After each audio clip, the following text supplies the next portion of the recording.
Welcome to the Leadership Window podcast with Dr. Patrick Jinks. Each week, through a social sector lens, Patrick interviews leaders and experts and puts us in touch with trends and tips for leading effectively. Patrick is a board-certified executive coach, a member of the Forbes Coaches Council, a best-selling author, award-winning photographer, and a professional speaker. And now, here's Dr. Patrick Jinks. Hey everyone, welcome to episode 134 of the Leadership Window. We're in May of 2025. Did you hear that?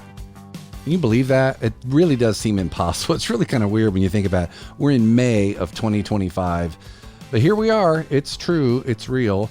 It's beautiful. This is the season to live in Columbia, South Carolina, by the way. It lasts about a week and then it gets maybe it's 3 weeks or so, and then it gets really hot. We're famously hot, but in the winter it's not too bad, but then we have all the pollen season, and now it's just like, it's perfect. It's so beautiful here. My guest today is Angela Lewis. She is a former professional basketball player. I'm going to start with that one because that's the thing that kind of caught my attention the most. She's a championship winning coach. She's head of operations at Speaker Hub, supporting over 60,000 speakers around the world.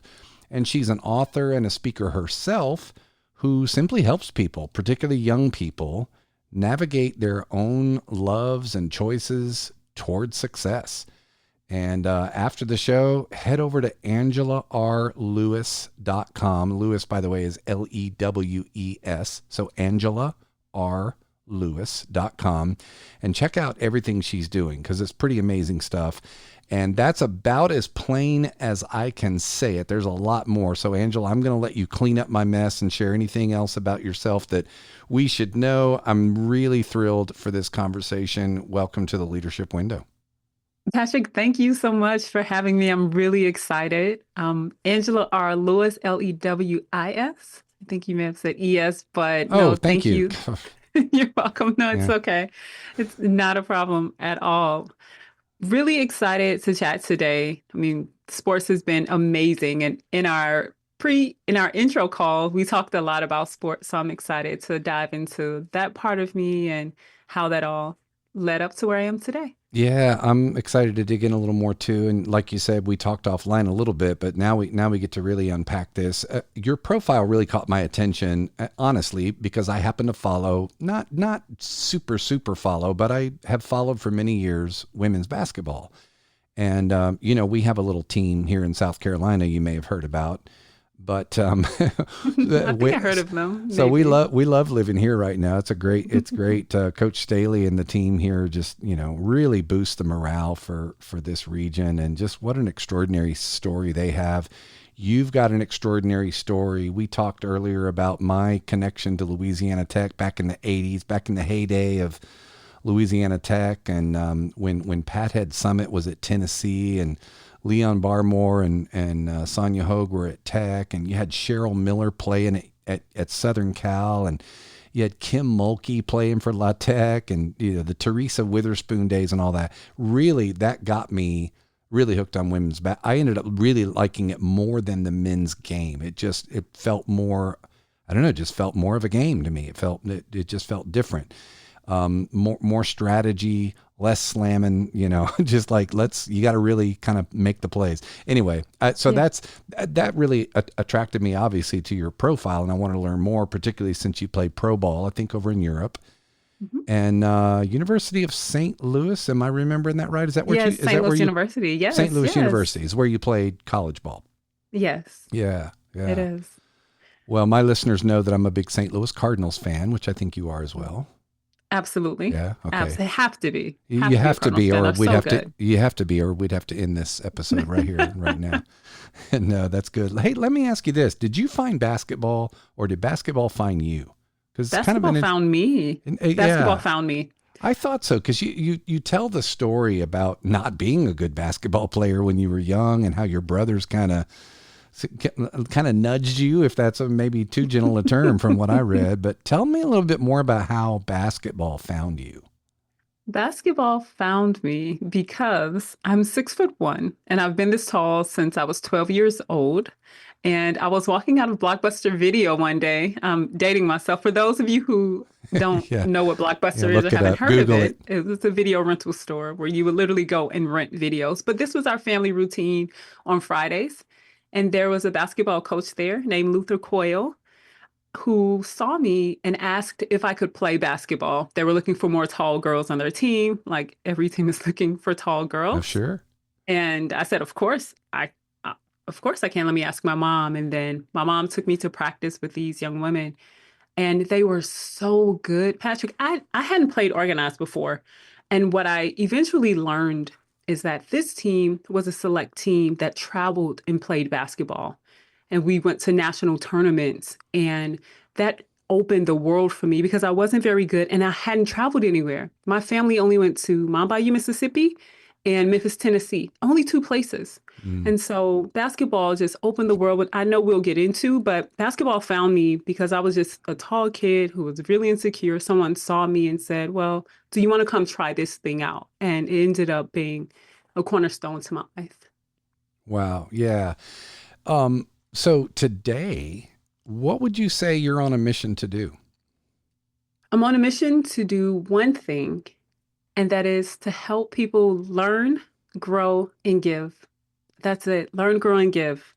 So it's one thing, but it's all three of those. Those are the big three for me. And so what we do at Speaker Hub is help people share their message on various stages, and we encourage them to share more positive messages on various platforms. In my personal life, I'm always trying to learn and grow as a person and as a leader, and encouraging others to do the same. I help lead our team at Speaker Hub. And so in our one-on-one calls with our team, I'm always encouraging them to continue to learn and grow. So learn, grow, and give. That's it. Yeah. And you have I'm thinking you have a particular bent toward youth. I do. I love youth. I love kids.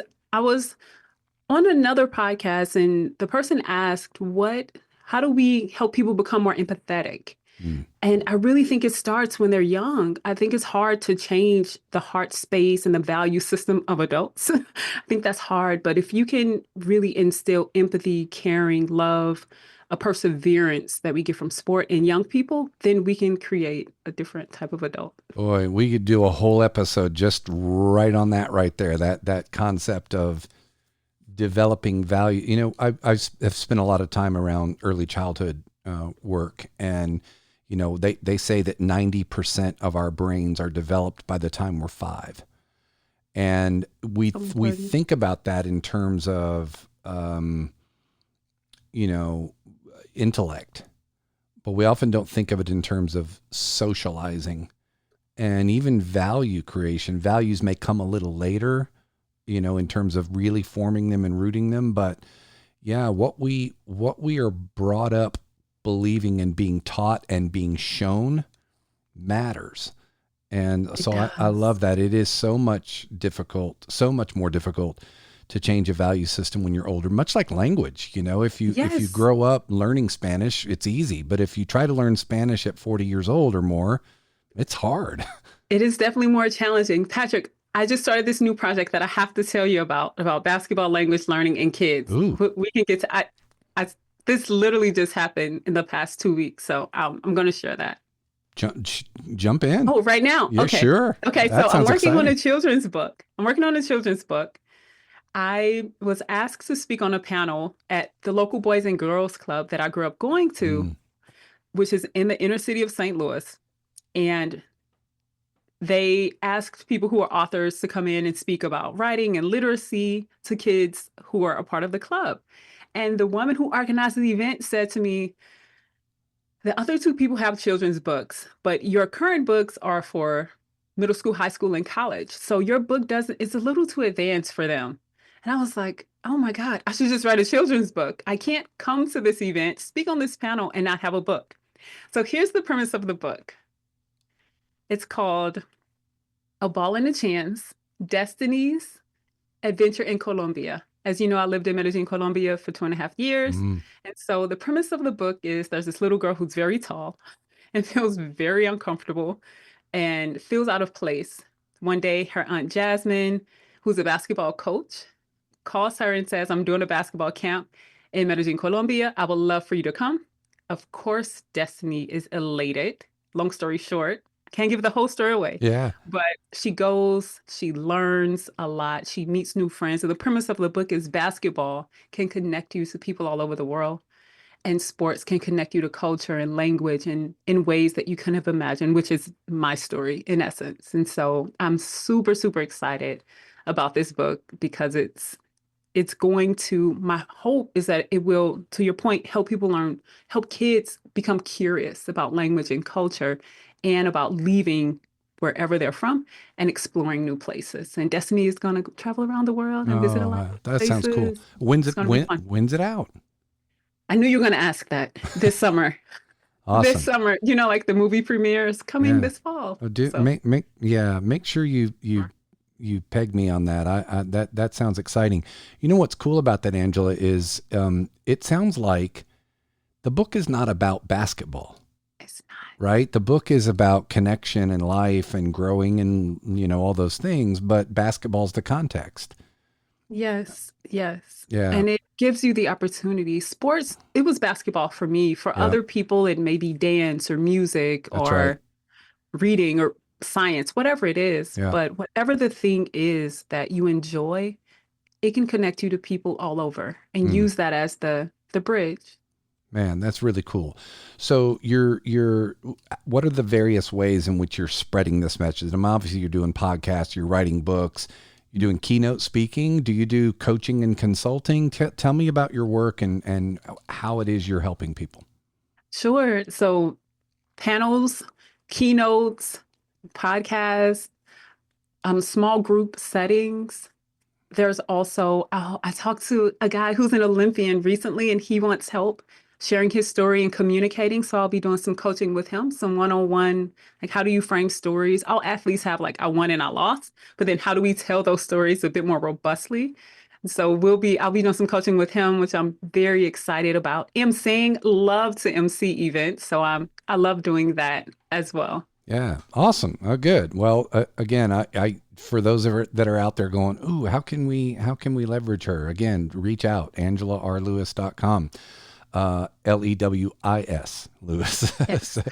Thanks, Patrick. Hey, let's talk about your book. I read it, and honestly, it was easy to read. It's like 100 pages. And so it's one of those, what I call an airplane read, because you can read it pretty quickly. But I will say this about it, and I love books like this. There's not a line wasted in that book. It captures you the whole way. I mean, you don't read this book and go, let me get through this already. Let me skip through this. Not a line wasted, and it's simple and profound. It's very uplifting. And man, you're a great storyteller, Angela, because obviously you're telling your story through this book. It's you weave it in beautifully, but in a way that is admonishing or inspiring others for their journey, which is going to be different, right?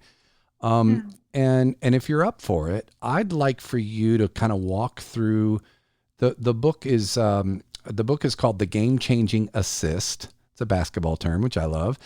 And it's the subtitle is 6 Simple Ways to Choose Success. We're definitely going to spend time on that word choose, because you use it. That is the theme of the book, is we choose ourselves. And but if you're up for it, I'd like to have you just kind of walk through those 6 simple ways to choose success. I love frameworks.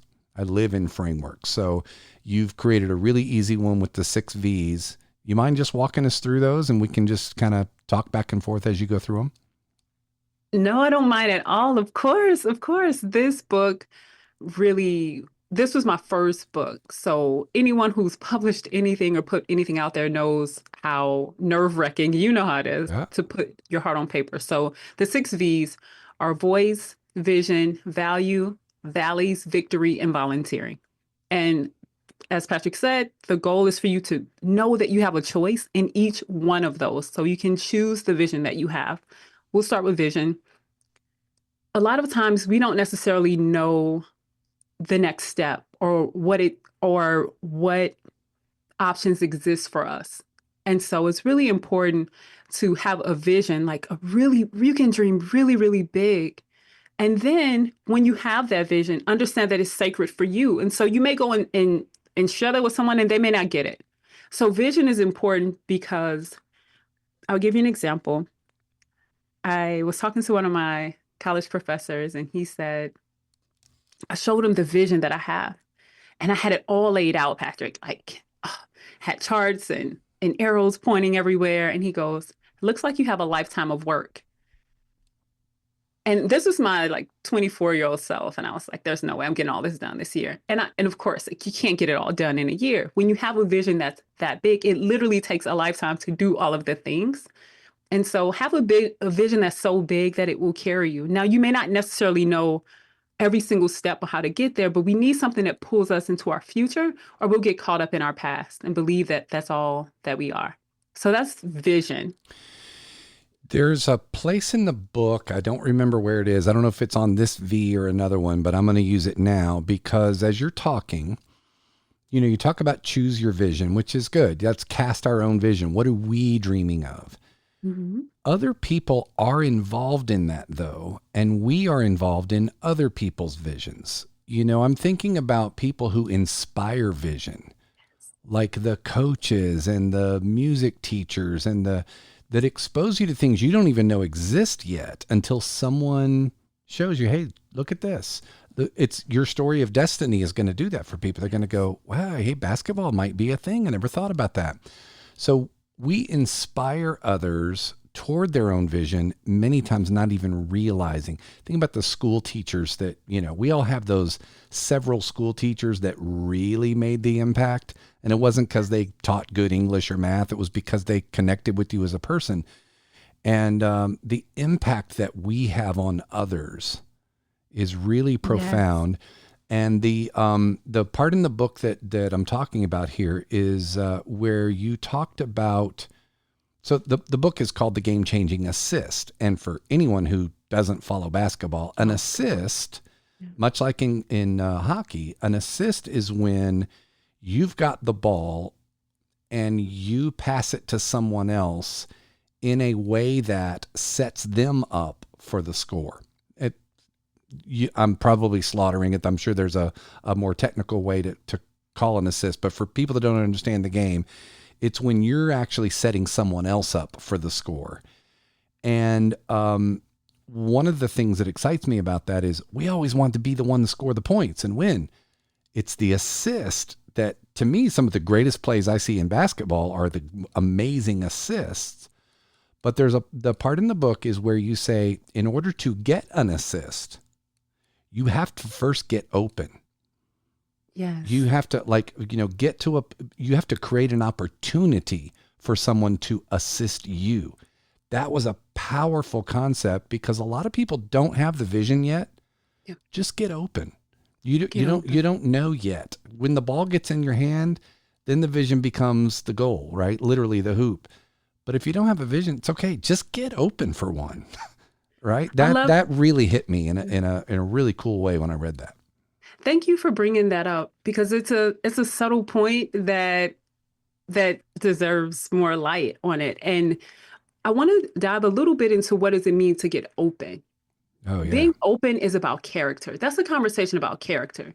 If you want to be in a position where people are willing to assist you, where people see something in you, one, you got to be willing to work. Every opportunity that I've had and that people get is because people who work respect people who work, who've done the work. And so opportunities will come from doing the work. That's a character issue. Do you have integrity? Are you honest? Do you do what you say you're going to do? That's how you get open for opportunities. You don't necessarily have to be the very best in that moment, but the professor who said to me, this looks like a lifetime of work, was one of my favorite professors in college because I showed up to class every day. I sat in the front. If I had a question, I raised my hand. I turned my papers in on time. He gave feedback. I was coachable. I took by no means was I perfect, and I'm not even sure if I got all A's. However, I was just willing to do the work. And so we can't sit around and hope that people do things for us and put us on and give us opportunities if you're not willing to do the work. Once you start doing the work, you will be amazed at the opportunities that come your way. Yeah, that's great. So vision. Vision. The next one is voice. Voice is the cornerstone of the book because nothing moves without us using our voice. You've heard the saying, closed mouths don't get fed, right? You have to say something. And the power in our voice is twofold. One, it's what are we saying to ourselves? It's internal. What's the internal voice that we're saying to ourselves? Are we good enough? The activity from this chapter is about affirmations. And I think as an athlete, when you've pushed through it, the only way you get through it is by telling yourself you can do this on your most difficult day.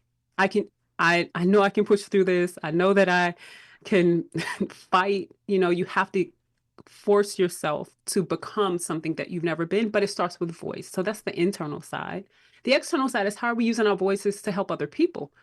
Who are we inspiring? And it's the people closest to us. I'm not talking about like even coming on a podcast or speaking at a keynote. I mean, what are you saying to your sisters, your brothers, the people in your community? Don't take your voice for granted. And so the book talks about that. The internal voice, what we say to ourselves, and then how do we use our voice externally to inspire others? Yeah. You have a line in the book that says you can't control what other people may say. You can only control how you respond to their words. And yes. That was in the voice section. So what I loved about that is that it's not just your voice, it's your response to other voices too.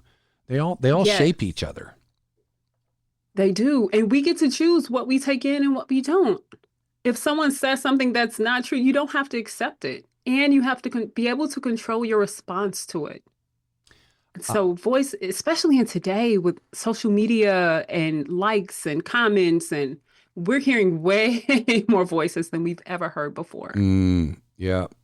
I'm going to give another tidbit in the book here, and I may do this throughout here because there were just so many, like even just the one-liners that were so powerful.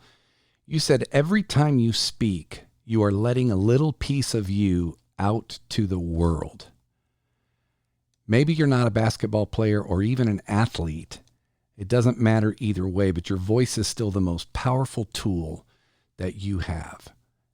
It's just so powerful. Every time you speak, we don't think about that.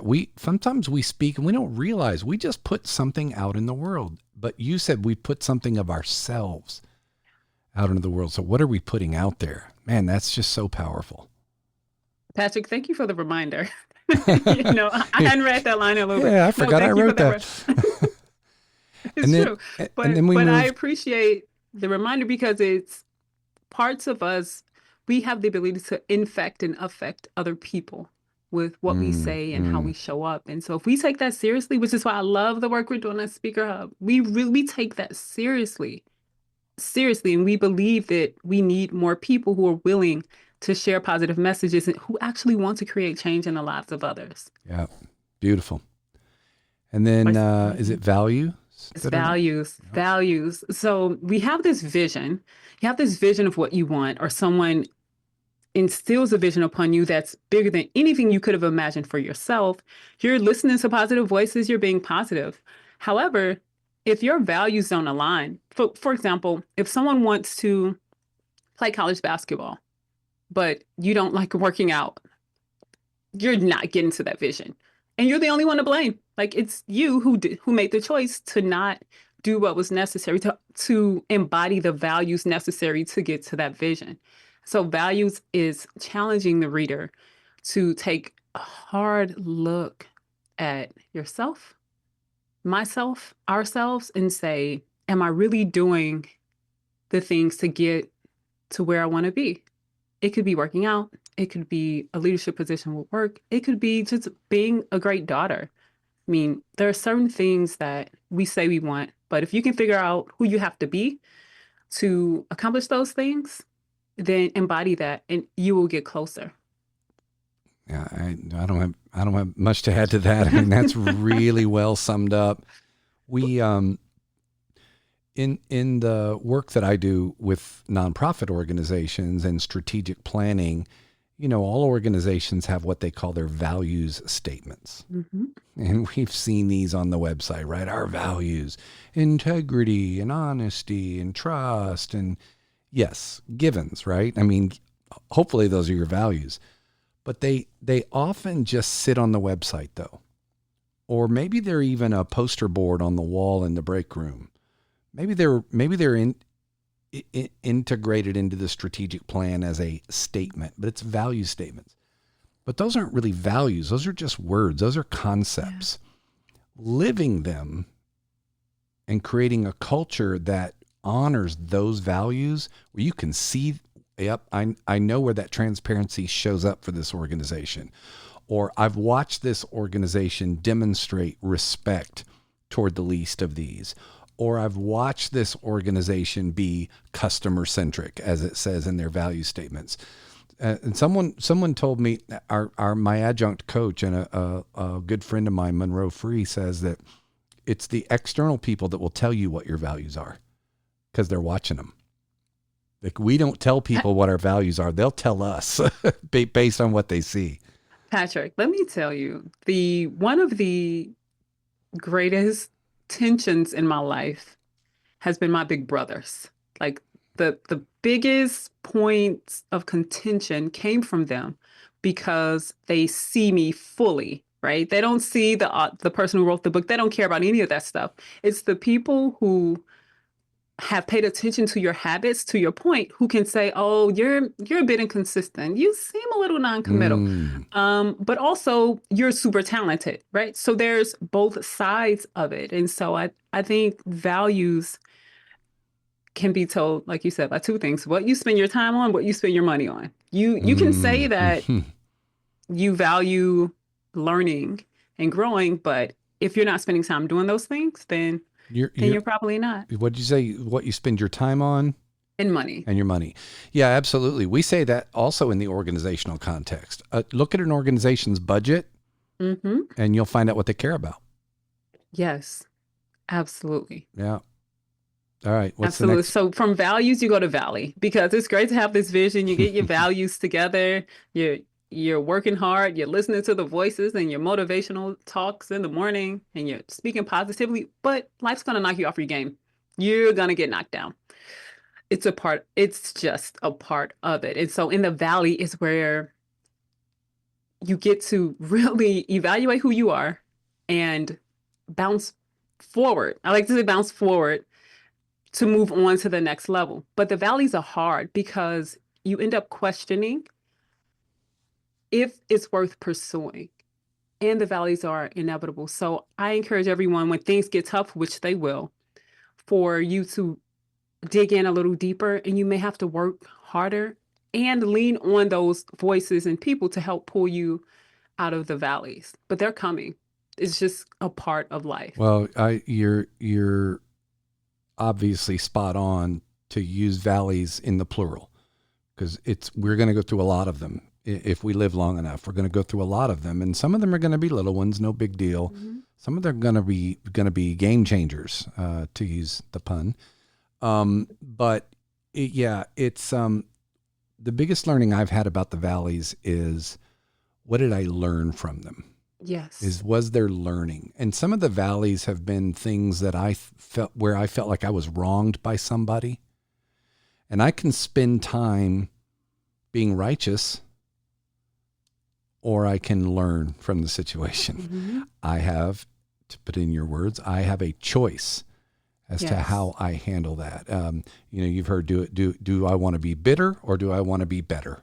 Oh, that's good. And that's what the valleys give you the choice to do. You get a choice. You can complain and stay in the valley, say, oh, this poor me, I'm in this valley. Or you can get better. Yes. You take responsibility for every part of your life. That's the big thing. Everything. That's the big thing of the book that really, really, you take responsibility. You say it over and over in the book. It's the most powerful concept in the whole thing. You choose you. In fact, the line you used is, you are up to you. Yes. Yes. What a great line. You're up to you. You're not the product of all the external forces. I mean, No. yes, they matter. They bear an impact on our lives, but you are up to you. I love that. And thank you for highlighting that, because oftentimes we look at our environment and we say, well, what's possible for me is only what I see in front of me. But we've seen so many people overcome difficult challenges. So from my life, my mother was born in 1941 in Marigold, Mississippi. Okay, 1941, Marigold, Mississippi. My mom and her 8 siblings were sharecroppers, mom and dad. My mom literally picked cotton. And she is the most, she's 83 today. She is vibrant. She has faith. She is positive. She's the most affirming person I know. And I'm thinking, well, if she can go through that, you know what? I could probably go through anything. Yeah. I can definitely go through anything. But that doesn't mean that I won't have hard times, because she hasn't. But mine, in context of hers, non-existent. Yeah. Easy peasy. Easy. Yeah. And from the valleys, you get to victory. That's the high point. You get to the point of victory, and Patrick, you alluded to it, is what you've learned along the way, but those victories aren't for you. So the chapter on victory, I talk about my parents. I talk about my mom. I talk about dad. He was a professional baker. I've eaten way too many pastries in my life because of my father. But he grew up in really difficult times. He was born in 1939 in Robinsonville, Mississippi.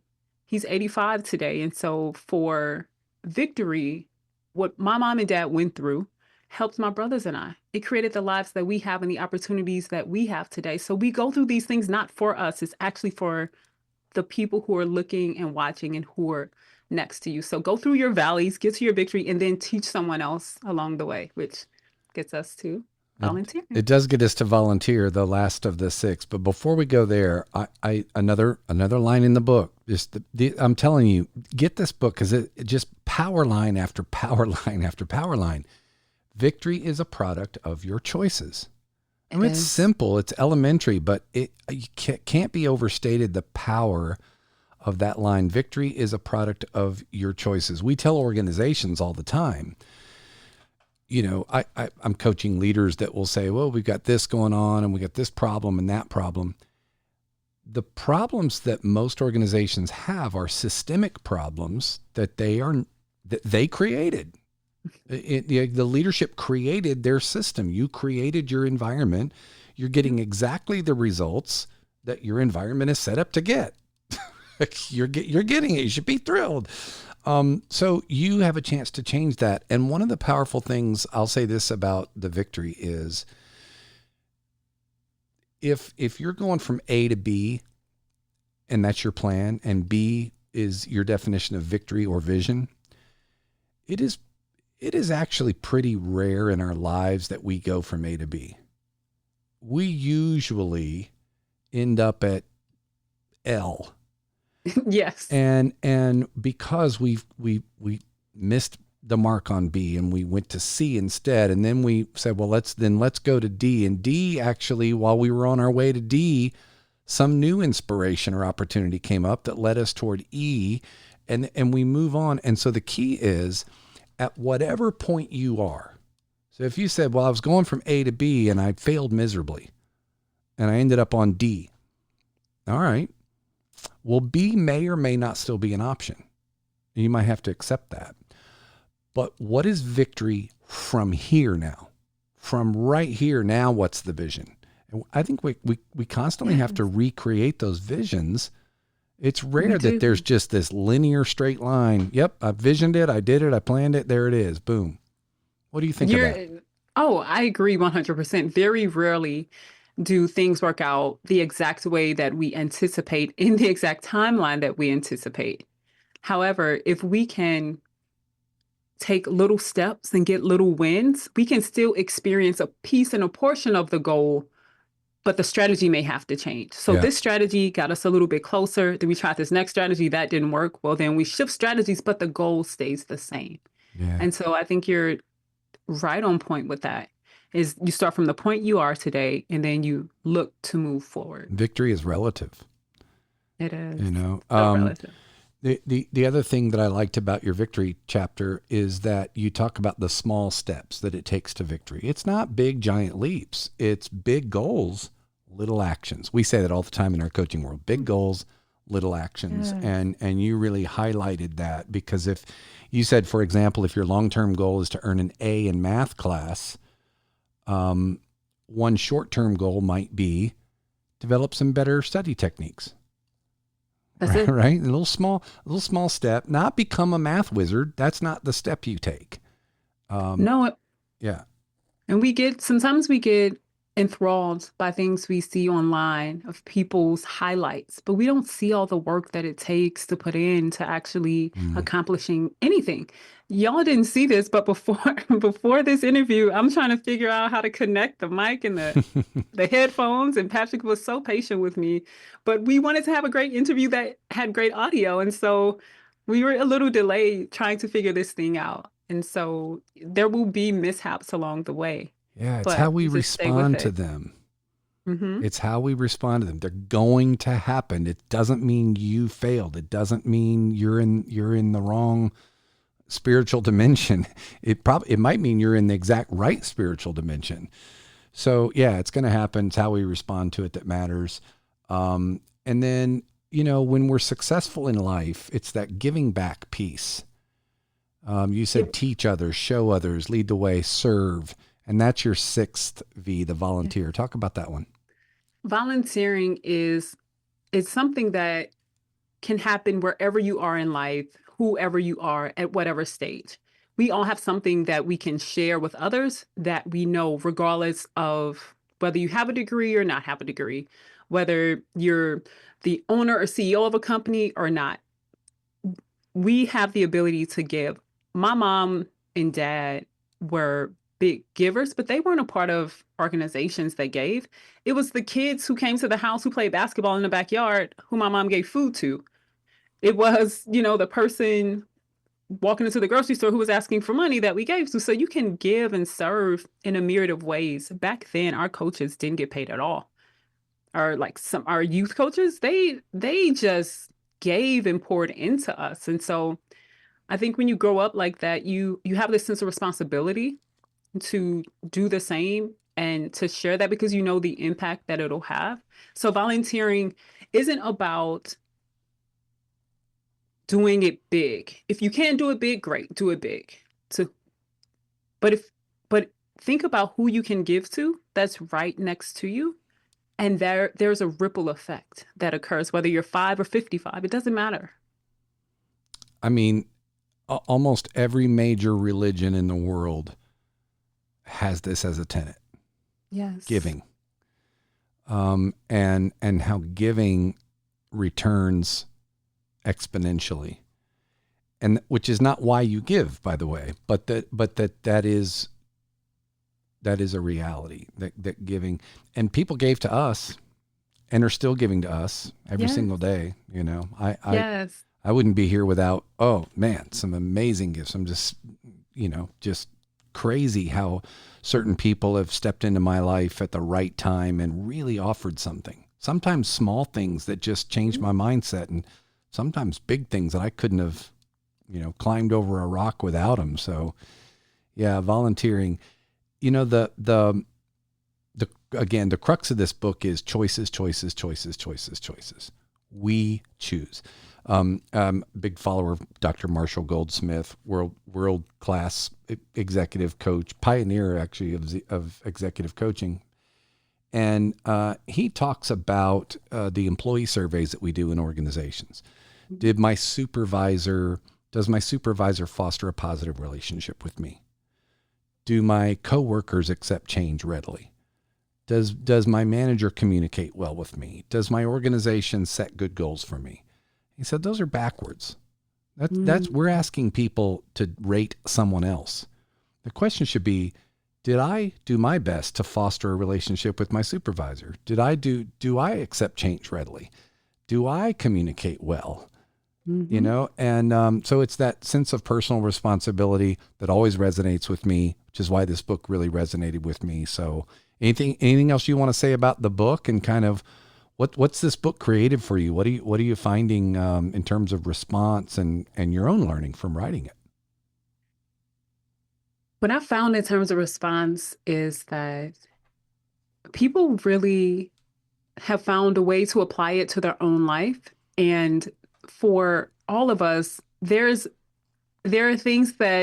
areas that we can grow, but it's simple. I think that's been the most positive feedback, that is simple to understand, simple to follow, simple to apply, and it's something that you can use throughout your entire life. When I initially wrote it, I was working in a school district in St. Louis, and there were these little girls who read the book, and they pre-read the book for me and gave me some insight, and I thought it was for them.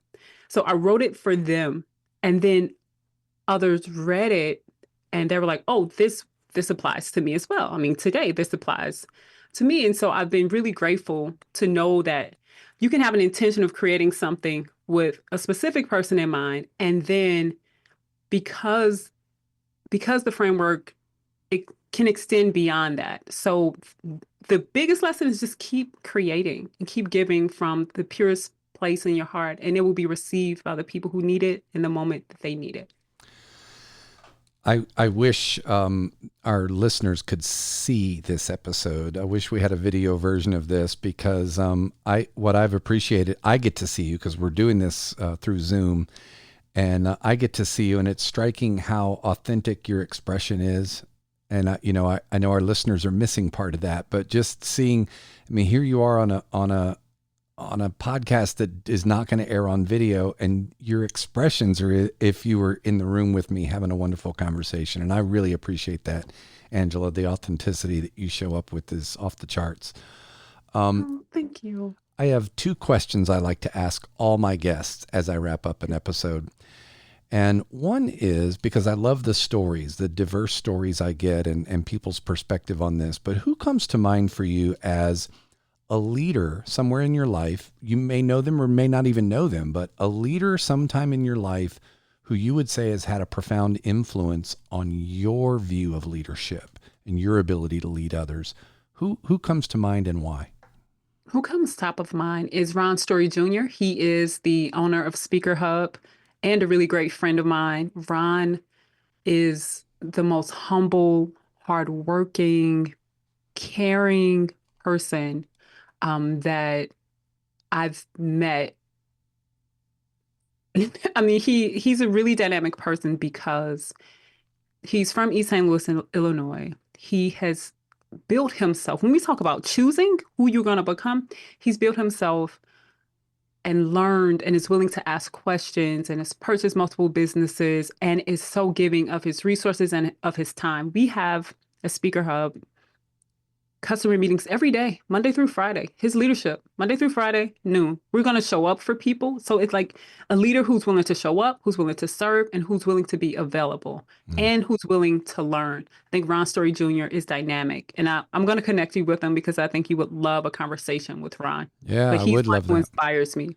I would love that. I would love that. I'm going to ask you for another one because I'd like for our listeners to get a little, I want you to read the books. I don't want to give away too much, but the way you talk about Coach Ty Evans in the book is pretty powerful because, again, the book is about assist and the ways that the numerous assists that you got from him on and off the court. Say a little bit about that relationship. I'm getting chills. Coach Ty Evans was an assistant basketball coach at St. Louis University. And Patrick, ironically, I just saw him a month ago. He was an assistant coach at Syracuse, and I was up there watching their last home game. And now he's coaching at DePaul as an assistant coach with our former head coach. So they're reunited. So shout out to DePaul women's basketball in Chicago. But Coach Evans, I mentioned that I saw him recently because he's the same person. That was 20 years ago when he was my college coach. He's consistent. Everybody on the team had a nickname. He challenged us to give more. His favorite movie is Pay It Forward. So he early on, in terms of a leader early on who really embodied service, care for people, care for players, and worked his butt off as a coach to make sure that we were prepared for games, but more importantly, prepared for life. Coach Ty Evans, I highly respect, admire, and love who he is as a person and as a coach for me. Wow. Well, I can see and hear what that brought out of you. I'm glad I asked that one about him because it was pretty, what's the word? it resonated with me in the book. It just, again, I can't say enough, Angela, about how much I enjoyed it, and I just love the work you're doing. Thank you. You've made our podcast better. So thank you for that. Last question. Okay. You're on the top of a mountain with a big megaphone, and all the leaders of the world are at the base of the mountain to hear you for 15 seconds. And they're asking you for the 15-second soundbite of the Angela Lewis view on leadership. What's the most important thing about leadership that you would share with all the leaders of the world? The most important thing about leadership that I would share with all the leaders of the world is that if we work together, so leadership can often feel lonely, but if more leaders got together who are in the same space and decided to collaborate instead of compete, then we can really move more needles forward. We can find win-win solutions. We can serve in a greater capacity the people who we're serving because the resources are there. Wow. But we haven't used them. I love it. Collectively. Yeah. Why do we don't have to go alone. No, not at all. Yeah. Angela, thank you. I really do appreciate this. Folks, and by the way, yes, Angela, let us know when that children's book comes out. I want to read about Destiny and help you promote that. Folks, go to AngelaRLewis.com. That's AngelaRLewis.com to learn more. Book her for your conference, your youth group. Get to know what she can offer you. Read her book. Good stuff. And we'll see you here next time. Lead on.